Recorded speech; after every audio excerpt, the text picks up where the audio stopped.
L'Eurocambra contradiu els estats membres i defensa que les maletes de mà siguin gratuïtes. Home.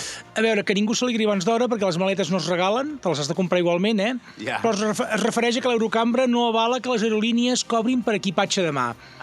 Sabies que gràcies a aquestes maletes es va descobrir la teoria del Big Bang? Ho sabies, no? No. Sí, perquè no se sabia que es podien comprimir 3 parells de mitjons i uns calçotets en 1 mil·límetre quadrat. És veritat, tota la O sigui, raó. és acollonant, O sigui, hi ha gent que volen caber 10 mudes, 6 sabates, necessaire, full equip, més els souvenirs de la tornada en un espai impossible. És que, i a més, hi ha un curiós fet, que és que tens les mateixes coses, el mateix recipient, la mateixa maleta, i a la tornada és impossible fer-la així cabra. Dilata.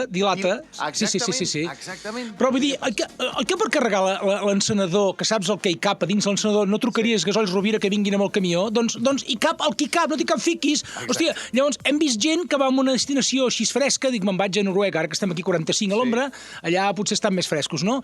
I va el tio embarcant aquí a l'estiu, 45 graus a l'ombra, amb 2 jerseis de llana posats, un anorac posat, i que més... I ja veus que ja està untant... Per no fotre la maleta. Clar, ja veus que està untant amb vaselina la maleta per fotre-la cops de malla, allà aquella espècie de capsa de planxa que tenen els medidors d'equipatge, saps? Sí, que bonica, que bonica. I vinga, sempre hi ha pollastre segur, que dius, no t'hi cabrà, ens discutirem, i efectivament ens acabem discutint. Tota la cua mirant la maleta i mirant allò de ferro. Tota la cua, dius, i hi cabrà, saps?